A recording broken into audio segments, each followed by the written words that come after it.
বিশ্বের 1/3 বেশি ডলফিনই আছে এদেশে। ডলফিন, যেটা আমাদের কাছে শুশুক নামে পরিচিত, খুব শান্ত, নিরীহ, বুদ্ধিমান প্রাণী।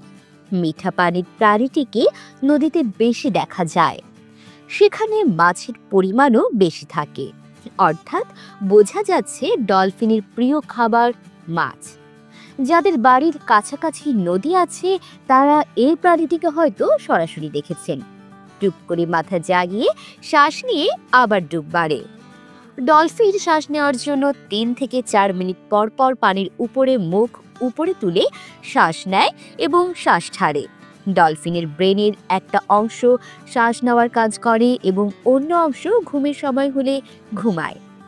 এরা সাধারণত গভীর পানিতে থাকে, তবে কিছু কিছু সময় 20 থেকে 30 ফুট গভীর পানিতে চলে আসে। ডলফিন লম্বায় 10 ফুট পর্যন্ত হয়।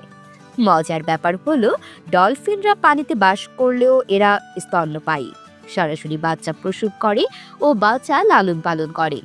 প্রায় 9 মাস পর পর বাচ্চা দেয়। 24 ঘন্টায় মাত্র 15 থেকে 20 মিনিট ঘুমায়। বলা যায় দিন রাতের প্রায় সারাক্ষণই তারা সজাগ থাকে। মজার বিষয় হলো, ঘুমালেও এদের শরীর সচল থাকে। মস্তিষ্কের অর্ধেকটা অংশ বিশ্রাম নেয়। ডলফিন বা শুশুকেরা দলবদ্ধভাবে খাবার ধরার চেষ্টা করে এবং দলের একে অপরকে বন্ধুর মতো সহযোগিতা করে। সুইডিশ জীববিজ্ঞানী লিনিয়াস প্রথম ডলফিনদের স্তন্যপায়ী প্রাণী হিসেবে চিহ্নিত করেন। ডলফিন আমাদের অনেক উপকার করে, যেমন এরা অসুস্থ মাছ খায়, যা পানির জীববৈচিত্র্যকে স্বাস্থ্যকর রাখে। ডলফিন আমাদের পরিবেশের এক গুরুত্বপূর্ণ সূচক। জলজ বাস্তুসংস্থানের স্বাস্থ্য ও স্থিতিশীলতা নির্ভর করে এই প্রজাতির উপর। অবশ্য মাছ ছাড়া কাঁকড়াও এদের পছন্দের খাবার। ডলফিনের চোখ আমাদের মতো এত কার্যকর নয়। চোখ এদের তেমন কাজ করে না।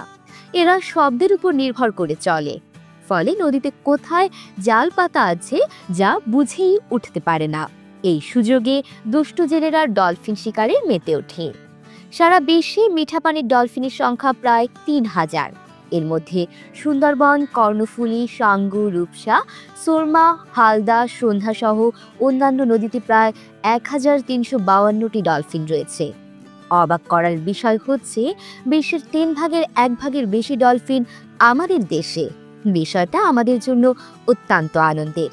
কিন্তু দুঃখের বিষয় হলো, এই নিরীহ প্রাণীটি দুটি কারণে আমাদের দেশে ভালো নেই। একটা জেলেদের কারেন্ট জাল, আরেকটা দূষিত পানি।